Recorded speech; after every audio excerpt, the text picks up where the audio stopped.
Alam niyo ba, may difference ang showing up to being present. You could show up in a dinner, in a workplace, in a meeting, pero posibleng you are absent-minded. Present physically, pero wala ang isip mo doon. So you showed up, but you're not really present. Present ka sa Zoom meeting, pero naka-off yung camera kasi nagluluto ka sa kusina, o kaya nagja-jogging sa treadmill, o kaya naman naglalaba ka. Present sa Zoom, pero hindi talaga present. You showed up, but you are not really present because you don't have your full attention to it. So kung mapapansin po ninyo, showing up is usually physical, but presence is all about value. Presence carries weight. Mapa-friendship, marriage, small group, lumalalim ang ating relationship. Hindi dahil madalas tayong magkita. Lumalalim ang relationship natin kasi mas lumalalim yung connection natin from within. Yung 5 minutong nag-usap tayo, pero nasa akin ang full attention mo, mas mahalaga pa kaysa 2 hours tayong nag-usap, pero distracted ka at half-hearted, if you know what I mean. Why? Because you show up, because you're available, but presence is an investment. Meaning when you showed up, when you are present, it communicates value. Kaya maaalala po ninyo, no, kapag may mga pagkakataon na birthday nyo for example, anniversary nyo for example, may mga taong dadalaw sa inyo kapag kayo ay naghanda. Pero minsan hindi nyo na natatandaan sino yung mga umaten sa 7th birthday mo. Oh, okay, 55 na pala kayo. So, sino ang uling umaten sa 18th, okay, sa 20th or 35th birthday mo, pero tandang-tanda mo kung sino yung dumalaw sa iyo sa ospital. Sino yung nandoon nung nilalamay ang mahal mo sa buhay? Because ang totoo mga kapatid, there is a difference between showing up when things are good, and there is a difference between showing up when things are bad. Because the real weight of presence is revealed when you are going through an uncertain situation, painful situation, or disappointing situation. Meaning kapag dumadaan ka sa masasakit at mahihirap na parte ng buhay mo, mas nakikita mo yung bigat ng presence ng mga taong dumadalaw sa iyo. Ibig sabihin, maganda na dalawin mo ako kapag masaya ako, kapag inspired ako, kapag motivated ako, pero mas matatandaan ko yung presence mo when things are not looking good in my life. This is the context of Ezekiel, not just Ezekiel 48, but the entirety of the book. In fact, marami pong leaders and preachers, hindi masyadong pinag-uusapan ng Ezekiel because pag binasa mo kasi ang Ezekiel, parang medyo depressing siya. Because ang Ezekiel po ay pinag-uusapan rito kung paano naging exile ang nation of Israel, na-oppress ang nation of Israel again ng superpower kingdom nung unang panahon na ang pangalan ay Babylon. Everybody say Babylon. Na makikita po ninyo sa text natin mga kapatid, na netong Ezekiel 48, makikita ho natin na si Prophet Ezekiel is actually nagmi-minister sa buong bansa regarding their oppression, regarding their defeat dito sa kingdom ng Babylon. Sinasabi ni Prophet Ezekiel, ang ating syudad wasak, ang ating mga templo durog, ang ating mga bridges, nako, hindi mo na mapapakinabangan. At ang mga tao, they felt abandoned. They felt displaced. Pakiramdam ng mga tao, homeless kami. Wala kaming sariling identity. Ang Israel leadership, hindi mo makita. Parang wala kaming structure. Or in essence, the whole nation of Israel is actually in a place of no stability. Now think about this. Wala kayong temple, wala kayong bridge, yung city nyo walang identity, ang mga tao abandoned, displaced, even homeless, and to make matters worse, in Ezekiel chapter 10, the Bible says, the glory of the Lord departed from them. No, you don't understand it. Sira ang kanilang temple, wasak ang kanilang mga bridges, ang mga tao walang sariling tahanan, ang sama na nga ng sitwasyon, sa Ezekiel 10 pa, lalo pang sumama, kasi yung presensya ng Diyos na inaasahan nilang nandun para sa kanila, ang sabi ni Ezekiel 10, the glory of the Lord departed from them. Parang ang hirap ng ganung sitwasyon, ano? Kasi sa mga panahong kailangan mo ng tulong, durog ka, hirap ka, nasa challenges ka, you want the very presence of God to be there with you as an assurance na hindi ka talaga iniwan at pinabayaan ng ating Panginoon. Ibig sabihin, yung pagiging exile ng nation of Israel, kasi nasa Babylon sila, technically malayo sila sa kanilang sariling bansa. So kung titignan nyo yung kanilang exile, medyo geographical. Kasi malayo sila sa kanilang sariling syudad. Pero makikita po natin sa Ezekiel 10 na yung kanilang pagiging exile ay hindi lang geographical, kundi ang kanilang pagiging exile is actually spiritual din. Because nagkaroon sila ng distance sa ating Panginoon. Are you following me so far? So ulitin natin, their temples are destroyed, their bridges are destroyed, the people are homeless, displaced, walang sariling leadership, structure at identity ang buong bansa. The glory of the Lord departed from them. But thanks be to God. Hallelujah. Ang sabi ng scripture sa Ezekiel 40 to 48, our text for today, sa Ezekiel 40 to 48, nagbigay ang Panginoon kay Ezekiel ng napakagandang prophecy. Are you ready mga kapatid? Now ulitin natin, the bridges are destroyed, the cities are destroyed, walang identity ang buong bansa, and then on Ezekiel chapter 40, nag-shift ang lahat ng bagay. Because the Bible says, pagdating ng Ezekiel chapter 40, nagbigay ng prophecy ang ating Panginoon that the city will experience restoration. Come on now, somebody. Amen. Everybody say restoration. Ibig sabihin yung buong bansa na wasak, hirap, durog, magkakaroon ng restoration, ang kanilang temple itatayong muli, at ang kanilang syudad ay bibigyan ng bagong pangalan. At ano yung pangalan na yun? Verse 35, and the name of the city from that time on will be, come on, everybody shout this with me, Yahweh Shammah, the Lord is there. Now, kapag durog ang inyong syudad, sira ang inyong mga temple, wasak ang inyong identity, parang mas maganda dito sa part na i-restore ko ang mga ginto ninyo. Parang ganda rin nun no? I-restore ko yung power ninyo. I-restore ko yung great walls ninyo. But this is interesting. Kasi nung sinabi ni Prophet Ezekiel na magkakaroon ng restoration, hindi niya sinabing dahil restored na kayo in the future, ang magiging pangalan ng syudad, prosperous city, strong city, big city. Ano ang sabi ng scripture? The name of the city will be Yahweh Shammah. The Lord is there. Hallelujah. Ibig sabihin, the identity of their city is not based on their size. The identity of their city is not based on their capacity or their location or their success. The identity of this brand new city is based on the presence of our God. Meaning kahit may success, kahit na malaki, kahit na parang tagumpay, kahit na parang undisputed, without the presence of God, baliwala ang lahat. That's why I believe our church is a powerful church, not because of the music, not because of the haze machine, not because of the lights or the sound system. What makes our church powerful is in fact the presence of the Lord is in this place. That is the very reason why we are here in the first place.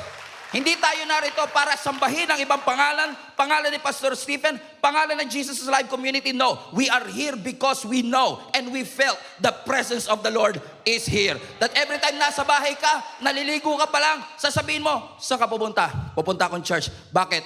I feel the presence of the Lord there because I know the Lord is there.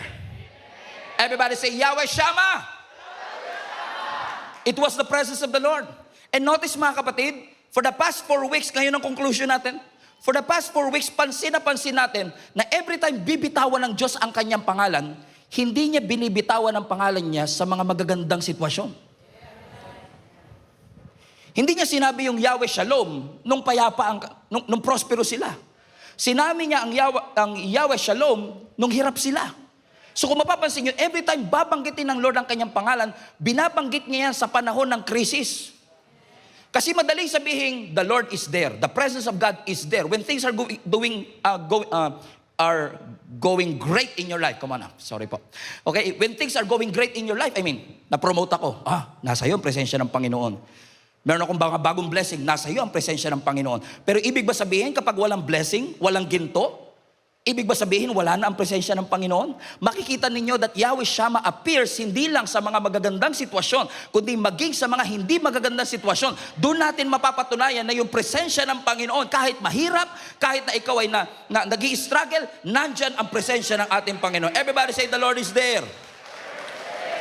Ibig sabihin, yung restoration na pinag-uusapan dito, hindi lang infrastructure restoration, which are good. Itayo mo ang temple, itayo mo ang bridge, itayo mo ang city. Infrastructure restoration is already a great blessing.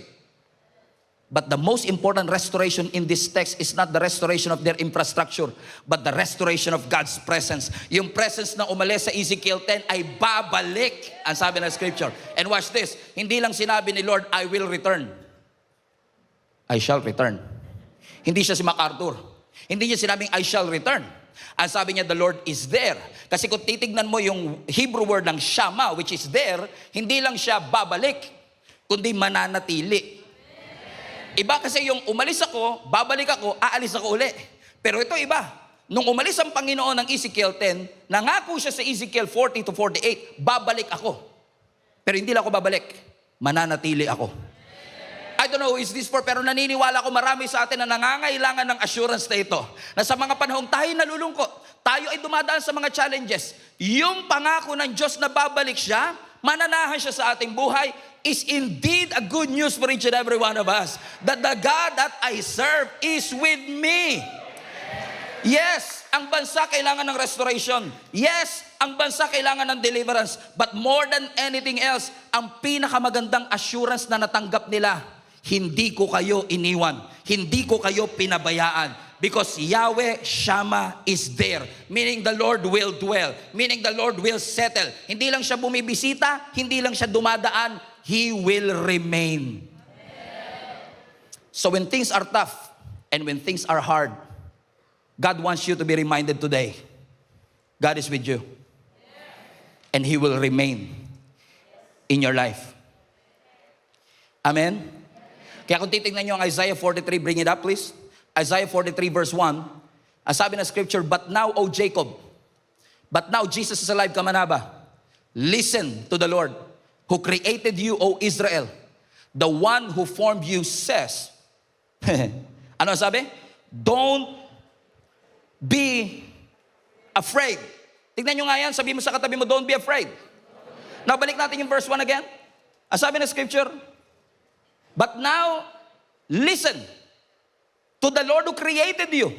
Meaning, ako na lumikha sa inyo, ang nagsasabi sa inyo nito. Hindi lang to basta sinabi ng kapitbahay mo. Hindi lang to basta sinabi ng presidente ng bansa.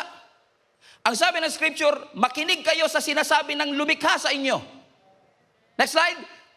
Ano sabi ng scripture? Don't be afraid, for I have ransomed you, and I have called you by name, and you are mine. Makinig kayo, kapatid. Don't be afraid.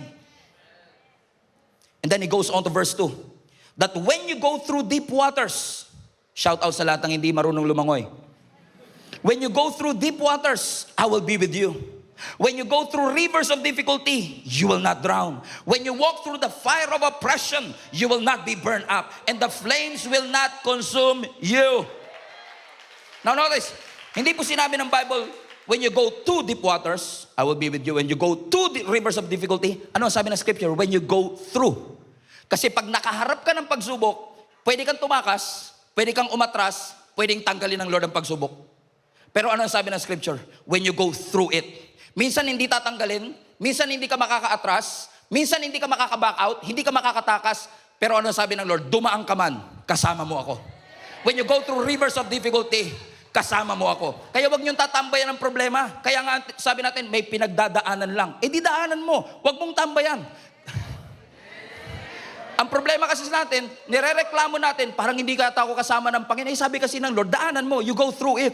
Kailangan mong pagdaanan, pero hindi ibig sabihin diyan ka matutulog. Hindi ibig sabihin niya ng destiny mo. But ito ang pangako. Hindi nangako ang Diyos tatanggalin ang problema, pero nangako siya, kasama mo siya sa problema. Kasama mo siya sa mga pagsubok. Remember Shadrach, Meshach, and Abednego? Di ba? Pinarusahan sila na King Nebuchadnezzar. Ang sabi, itapon mo sila sa pugon ng Panday Manila. Remember that? Remember that? Ang sabi ng scripture, sa sobrang galit ni Nebuchadnezzar, ininit niya ng ininit na yung naghatid, yun pa yung unang nasunog.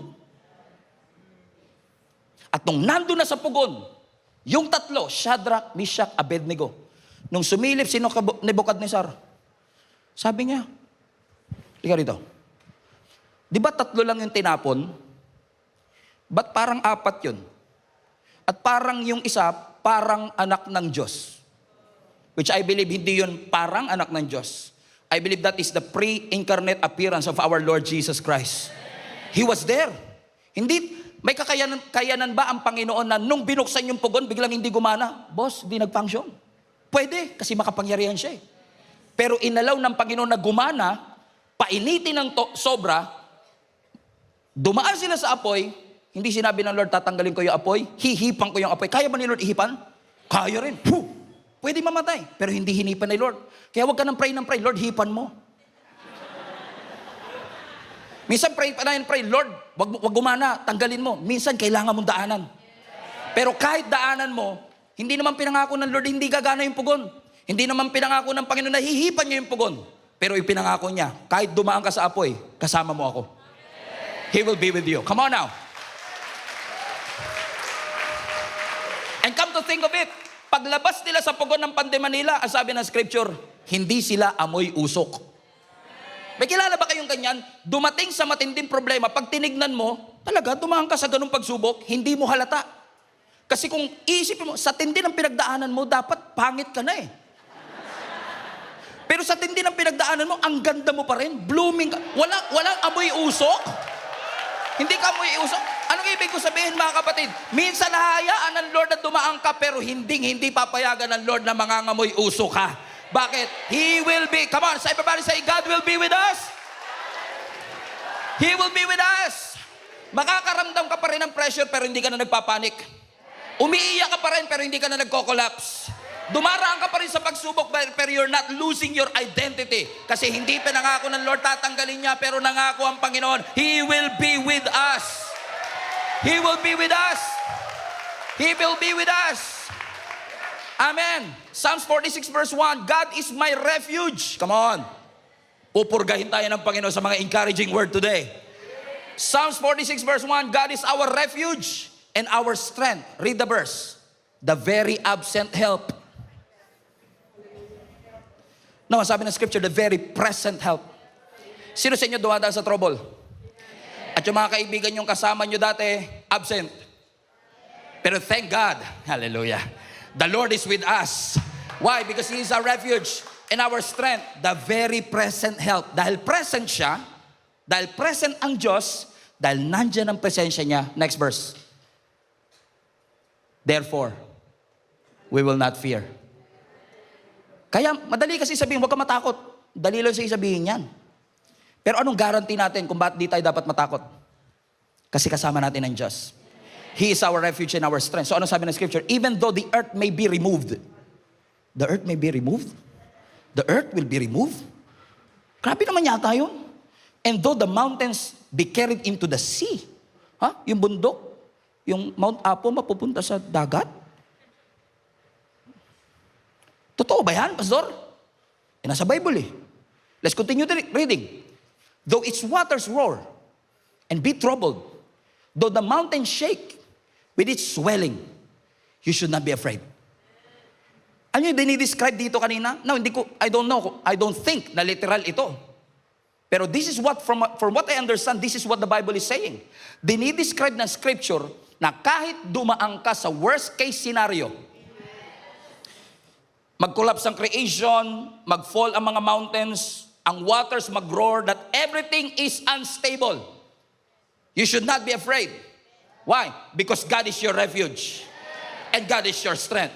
Alam niyo kapatid, kung huminto si Lord sa refuge, okay na ako. Kahit sabihin mo lang, God is my refuge, okay na ako. Pero nilagyan niya pa ng and strength. Ano ibig sabihin nun, Pastor? Kasi may mga pagkakataon talagang dadaan ka sa pagsubok na kailangan mo ng Lord, ikaw ang refuge ko.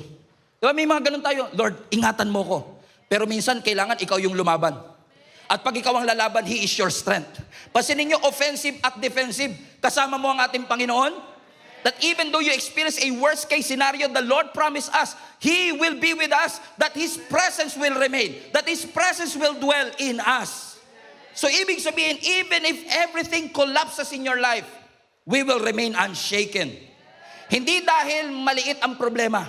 Hindi binibilital ng Diyos ang pagsubok mo. Hindi niya minamaliit ang pinagdadaanan mo. Pero kahit gaano pa kalaki ang pagsubok na pinagdadaanan mo, mas malaking refuge ang Panginoon sa lahat ng ating mga struggle. Because, why? Because He, everybody say present. Because He is present. In fact, pag pinag-aralan niyo po yung scripture, yung theology ng presence of Lord, napaka-encouraging. Kasi tinawag po ng Bible ang Panginoon na omnipresent.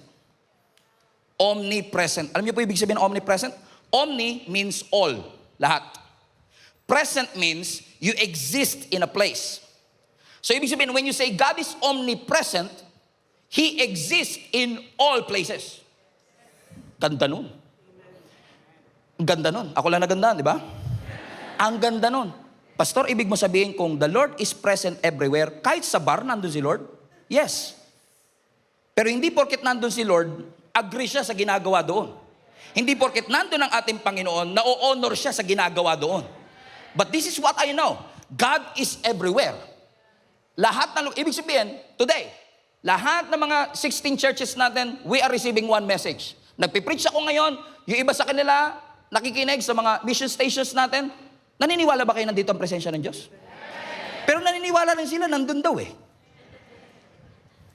Naniniwala din yung Bacolod, nandun din yung presensya ng Panginoon. So we believe that God is everywhere. He is omnipresent. But, may tinatawag na manifest presence. Na yes, nandito ang presensya ng Panginoon, pero the moment you step in, namang yung kanina habang nag-worship kayo, alam mong nandito ang presensya ng Diyos, pero naramdaman mo yung manifest presence. Alam niyo ibig sabihin ng manifest? Parang ang lapit-lapit ng Diyos. Parang ramdam na ramdam mo siya. Parang hindi ito normal na Sunday for you. I mean, you're always here every Sunday, but there's something about what happened earlier na nasabi mong, ramdam ko ang Panginoon. That's what you call manifest presence. Nararamdaman mo kung gaano siya kalapit, nare-reveal siya, nakikilala natin siya. That's why it's very important for us to realize, mga kapatid, yes, God is everywhere. Kaya, importanteng ma-remind natin ang ating mga sarili. Wag mawala na ang lahat. Wag lang mawala ang presensya ng ating Panginoon. Because at the end of the day, ang kaluluwa natin ay sisigaw, maghahanap, magugutom at mauuhaw sa kanyang presensya. Sige, makuha mo na lahat ng ipinapanalangin mo. Makuha mo na lahat ng promotion na iyong idinidesire. Makuha mo na yung lupa, yung ginto, yung promotion, everything makuha mo na lahat.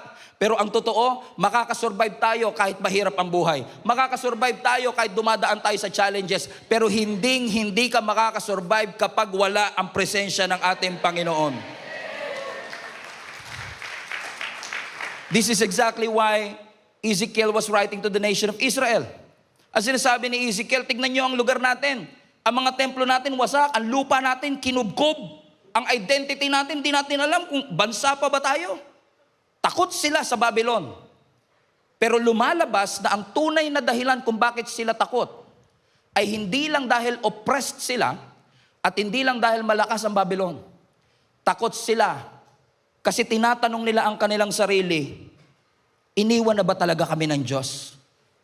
Kasama pa rin ba talaga namin ng Diyos? At sa gitna ng kanilang takot, sinagot sila ng Panginoon. Itong restored city, papangalanan yung Yahweh Shammah. The Lord is there. Kasi yung simbahang walang presensya ng Diyos, building lang yun. Alam niyo po ba, 1 month na tayo rito. Ang bilis, no? Alam niyo ba kung ano tati to? Department store. 3 months ago, department store to. Yung poste na yan, may fitting room dyan. Sa poste na yan. Ibig sabihin, everyday may mga nagbibihis dyan. Itong lugar na to, department store, so may mga namimili ng damit. 3 months ago, may mga umaakyat dito namimili ng damit. Pero never natin sinabing, pupunta ako sa Pure Gold. Bakit? The Lord is there. Right? Pero 3 months later, every Sunday now, you say, I will go to church. Bakit? I feel the presence of the Lord there. Natanggal lang yung fitting room, the Lord is there na. Anong ibig ko sabihin? Ang building na walang presence ni Lord, normal lang siyang building. What makes this building holy, what makes this building anointed, is not the music, not the lights, not the AC, no. What makes this building holy is the presence of God. Amen. Ibig sabihin, kung wala ang presensya ng Panginoon dito, sayang. I mean, kahit 8 ang service natin. Am I prophesying? Come on now. I am prophesying. Naka-record ba yan? I am prophesying now. Kung maging 8 ang service natin every Sunday, pero wala ang presensya ng Lord, program lang yun. Wala ang presensya ng Panginoon.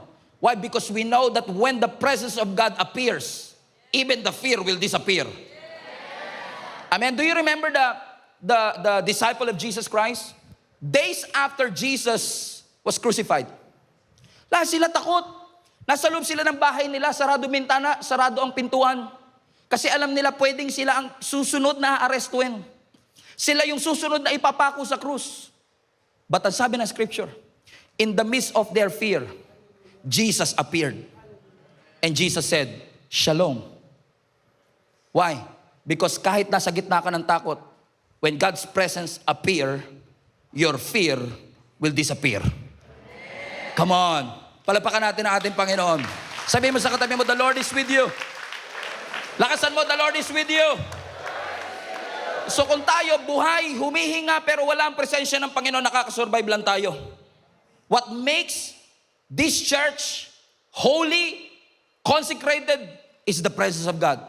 In fact, let me take it further. What makes heaven, heaven, is the presence of God. Kasi think about this. Ang sabi ng scripture, pagdating natin sa heaven, we will sing worship songs. Aanuin mo yung worship songs kung wala kayo i-worship. What makes heaven, heaven, is the presence of God. Kasi yung langit, sabi ng scripture, lalakad tayo sa kalye ng ginto. Yun ba ang dahilan? Ba't excited ka sa langit? Ang dahilan ba bakit ka excited sa langit? Kasi may mansion ka. Sabi ko nga, Lord, yung mansion ko, lagyan mo swimming pool. Binibiro ko si Lord eh. Kaya ka ba excited sa langit? Kasi dun sa langit may ginto kang dadaanan at dun sa langit may sarili kang mansyon? Think about this. Kahit may ginto sa langit, kahit may mansyon ka sa langit, kung wala ang presensya ni Lord dun, geography lang siya. But what makes heaven, heaven is not the gold, not the mansion. What makes that place special is because we believe the presence of God is there. And just by thinking about it, iniisip ko pa lang na ako'y pupunta ng langit. Sino sa inyo excited pumunta ng langit? Taas nga kami lahat na excited, huwag nyo bababa. Lahat na excited pumunta ng langit, come on, come on. Sabi mo sa tabi mo, paano kung ngayon na? Sabi mo sa kanya. Lahat excited pero ayaw ngayon ah. Alam mo what makes me excited about heaven? It's not the mansion, it's not the gold streets. Not the big wide gate. What makes me excited, actually nag-goosebumps pa, is the fact that the God that I serve, yung Diyos na pinag-alayan ko ng 25 years in the ministry, na iniwan ko yung career ko para sumunod, I will see Him face to face. And I will lay my crowns before Him. That's what makes me excited. Kasi kahit nandun ang ginto, nandun ang mansion, kung wala ang Panginoon, that's not worth it. But what makes heaven worth it is the fact that the Lord is there. Yahweh Shammah. The Lord is there. So sino sa inyo excited na pumunta ng langit? Taas kami lahat na excited pumunta ng langit. Come on, come on, come on, come on. Ibig sabihin, ngayon na, meron daw, 7 na lang daw, lalakad na. 7 na lang sila, lalakad na. Ibig sabihin, ang reward ng langit is God Himself. So ibig sabihin, maganda doon sa langit, may mansion, reward. Magandang reward dyan. Maganda na sa langit, may reunion. Maganda na sa langit, He will relieve all our pain. Ang sabi, you will stop crying. No more pain, no more crying. Ang ganda lahat nun. But the greatest reward of heaven is what? God Himself. Kaya pala ang sabi ni Moises sa Exodus 33, if your presence doesn't go with us, We don't want to leave this place. Alam mo, natauhan ako eh. Sabi ko, Lord, salamat for 33 years. Kung hindi ka namin kasama, hindi mananatiling nakatayo ang church na ito. Maraming tampuhang nangyari dito. Maraming mga umalis, maraming nadagdag, maraming nagbago. Pero for the past 33 years, ang hindi nagbago, hindi mo kami iniwan. So sabi ko sa Lord, Lord, for 33 years kasama ka namin, pero kung sa susunod ng 33 years, hindi mo kami sasamahan, okay na kami rito. Nagsi-celebrate naman na kami, tapusin na natin dito. Why? Because if your presence will not go with us, we don't want to leave this place. Because the very reason kung bakit worth it ang paglilingkod is because His presence is with us. Sinasamahan tayo ng Panginoon. Kaya kahit nakakapagod, energize ka. Kahit mahirap, tuloy ka pa rin. Ilang beses ka na umiyak, naglilingkod ka pa rin. Every Monday sinasabi mo, I quit, nandito ka pa rin. Para mga volunteer dito sa harap, amen. Lakas ha. Amen. Alam niyo po, kahit sino ang presidente ng Amerika, ang official na eroplano ng American president ay tinatawag nilang Air Force One. I don't know if you're familiar with that. I have a picture of Air Force One here. Yung Air Force One, ito po ang official na sasakyan ng presidente ng kahit sino. Bush, Obama, Trump, kahit sino maging presidente, ang Air Force One, ang official na sasakyan ng presidente. Tinawag yung Air Force One, pero actually, hindi lang yan isa. Dalawa ang Air Force One. Pakita mo yung next picture. Dalawang Air Force One for contingency purposes. Na para kung masira yung isa, mapagpapatuloy ng presidente ang kanyang mga lakad. For safety purposes. Para hindi alam ng terorista kung nasaan siya dyan. Komprende? Pero alam niyo po ba, para sa mga mahilig sa eroplanong katulad ko, itong eroplano na ito is a usual 747 Boeing aircraft. Ibig sabihin, what makes this aircraft special is not the brand or the model of the aircraft. Hindi yung military technology, kundi yung presensya ng presidente. Kasi, kaya nga Air Force One, hindi pwedeng, pag dalawa, Air Force 2. Tama? Pero, bakit siya, question, sino sa inyo botohan tayo, sino sa inyo naniniwala yung nasa kanan ko ang Air Force One? Sino sa inyo naniniwala yung nasa kaliwa ko ang Air Force One? Pareho kasi, no? Hindi mo alam, alin dyan ang Air Force One? Kasi hindi mo pwede silang parehong tawaging Air Force One. Magiging Air Force One lang kung ano yung sasakyan ng presidente. So pag sumakay siya dito sa kanan, yun ang Air Force One. Ito Air Force 2, literally. At kapag dito siya sumakay, ito ang Air Force One. Ito hindi. So kaya siya special, hindi dahil sa teknolohiya. Kaya siya special dahil nandun yung presence ng presidente. What makes our building special, what makes our lives special, what makes this faith special, is because we know that the Lord is with us. Na yung presensya ng Panginoon ay kasama natin. So don't think for a moment na pinabayaan ka at iniwan ka ng ating Panginoon. Ibig sabihin, kahit ang napakalaki ng LED mo sa simbahan mo, excellent ang production, strong ang sistema, global ang reach, yung usok mo magkakabunga ka na. Baliwala ang lahat kapag wala doon ang presensya ng Panginoon. Ang tunay na basihan ng success, hindi kung gaano kalaki ang ating simbahan o gaano karami ang naitayo nating simbahan. Ang tunay na sukutan kung ang simbahan ay powerful and life-changing, nandyan ba ang Panginoon? Because kahit na yan ay ordinary, kapag ka pinuntahan ng Diyos, nagiging sacred. Kasi narito ang presensya ng Lord. So ibig sabihin, kahit anong hingi mo ng promised land, yung promised land, pag walang presence, lupa lang siya. Ang blessing, pag walang presence, benefit lang. Ibig sabihin, lahat ng bagay, pagka kahit gaano ka, garbo, kamahal, kung wala ang presensya ng Lord, sayang. Kaya kung hindi mo gusto yung presensya ni Lord dito sa lupa, maboboard ka sa langit. Kasi araw-araw dun, puro presence of God ang dinidesire natin eh. Kung gusto mo lang ang heaven para sa benefit, I don't think you really want heaven. Pero salamat na lang lahat kayo nagtaas kanina ng kamay. Sabi ko, Lord, sagutin niyo po panalangin nila. Wala akong sinabing timeline ha. Sabi ko lang, sagutin mo Lord ang lahat ng panalangin nila. Mga kapatid, kidding aside, hindi pinangako ng Panginoon na wala kang dadaan ng pagsubok. Hindi pinangako ng Lord na wala kang dadaan ng hirap. Pero ang pinangako niya, kasama niya tayo. Hindi tayo lumalakas dahil walang pagsubok. Lumalakas tayo kasi alam natin yung presensya ng Panginoon nandito sa atin. So technically, the greatest tragedy is not really the famine, the destruction, the exile, the slavery. The greatest tragedy of the nation of Israel is the absence of their God. Pero if you think about it, napansin niyo ba na ang Diyos natin, sa totoo lang, minsan ang tao ayaw niya yung presence ni Lord.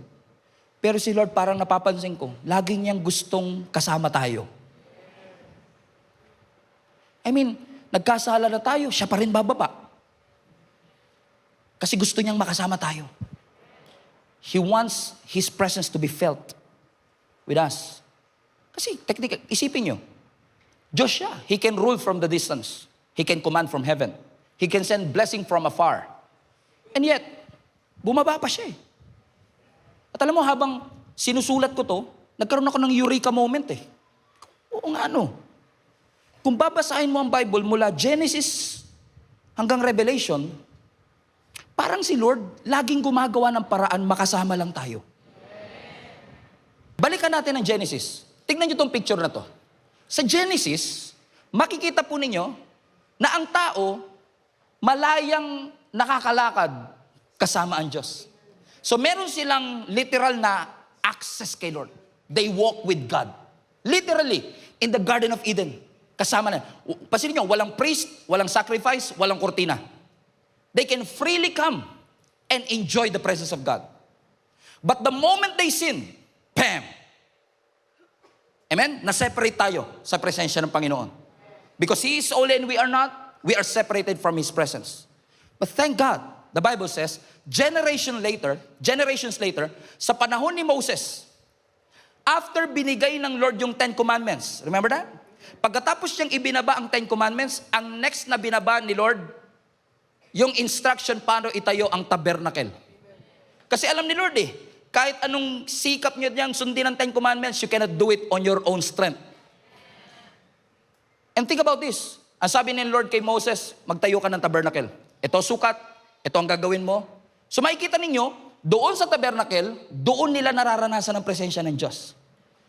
Pero, parang nilapit ni Lord ang kanyang presensya, pero pansinin ninyo, malapit, pero restricted. Yeah, right? Kasi, hindi sila basta-basta pwede makalapit. Kailangan nila ng sacrifice. Kailangan may priest na mamamagitan sa kanila, at doon sa Holy of Holies, very restricted kasi may kurtinang nagse-separate. Pero dahil gusto ng Lord na siya ay makasama, gusto pa rin niya ilapit ang kanyang sarili sa atin. Then what happened? Generations later, ang sabi ng Lord, nung si David, nakita niya ang Ark of the Covenant na pumapasok o naibalik sa kanila, tuwan-tuwa siya. Sabi niya, Lord, gusto ko pong magtayo ng temple for you. Pero surprisingly, ang sabi ng Lord sa kanya, hindi matatayo ang temple under you. Matatayo siya under Solomon. Fast forward, nagkaroon tayo ng Solomon's temple. And then, ang sabi ng scripture sa 1 Kings, the moment na dinedicate ang temple, the presence of God dwelled in the temple. And now the presence was with them, technically, permanently. Every time you go to the temple, you can feel the presence of the Lord. And then on Ezekiel 10, the Lord's presence departed. But something unprecedented happened more than 2,000 years ago. Because the Bible says, yung Diyos na nasa langit, bumaba mismo bilang Jesus. If you think about it, Jesus was God becoming accessible to each and every one of us. Na ang sabi ng Bible kay Mary, put up Matthew 1:23. Look, the virgin will conceive a child. She will give birth to a son, and they will call him Emmanuel, God with us. Sa Old Testament, the Lord will be there sa John, the Lord is with us. Yung naiprophesy kay Ezekiel, na fulfill kay John. So now, we are not just saying, Lord, samahan mo kami.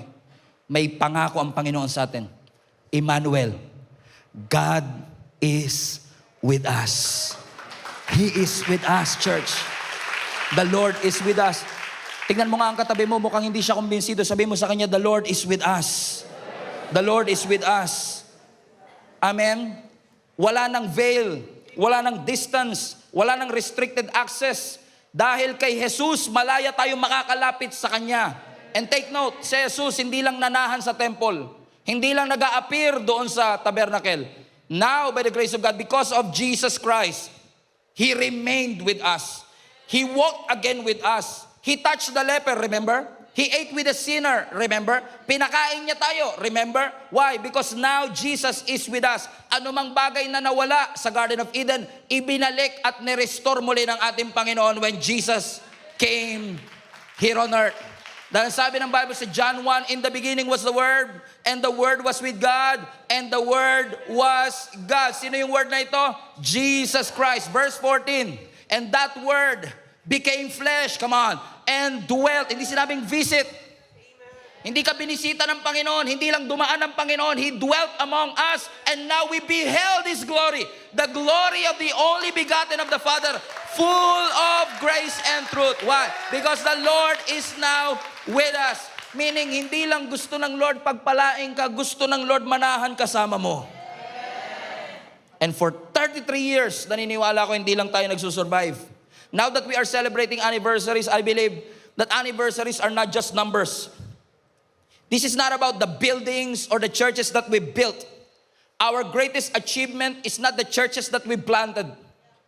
I believe the greatest indication of success is nanatili ba ang presensya ng Panginoon. Dumaan tayo sa matinding hirap, and yet here we are by the grace of God. Hindi na wala ang conflict, pero hindi rin tayo iniwanan ng ating Panginoon. He remained with us. Ang sabi ng Ezekiel 48, and I will close with this, verse 35. And the name of the city, everybody read with me. And the name of the city, and the name of the city, and the name of the city, and the name of the city. May iniskip kayo. In the name of the city. There you go. Highlight that part. From that time on. Meaning from that moment, from that time on. Ibig sabihin yung presensya niya, hindi seasonal. Hindi visitation. Hindi basta moment of encounter. Hindi lang sa revival nights. Come on now. It was an abiding, remaining, dwelling presence of our God who will be with us. And where is God's presence now? It is with us, within us. In fact, there was a prophecy of John also, who wrote John 1. A prophecy of John in Revelations 21. This is my last verse. Revelations 21, I heard a loud shout from the throne saying, look, God's home is now among His people. Church, from the Garden of Eden, even up to eternity, yes, God is sovereign.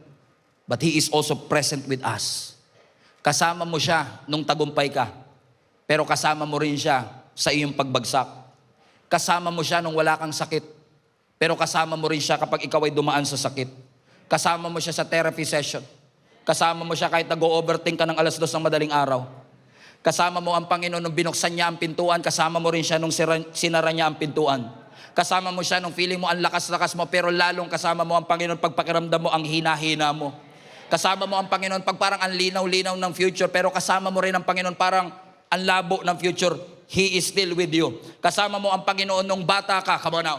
Pero kasama mo pa rin ang Panginoon kahit senior citizen ka na. Kasama mo ang Panginoon nung simula, at nangako ang Panginoon, He will be with you until the end. God was with us in the beginning. He is with us in the present. And He promised us He will remain with us. He will remain with us. Emmanuel, God is with us.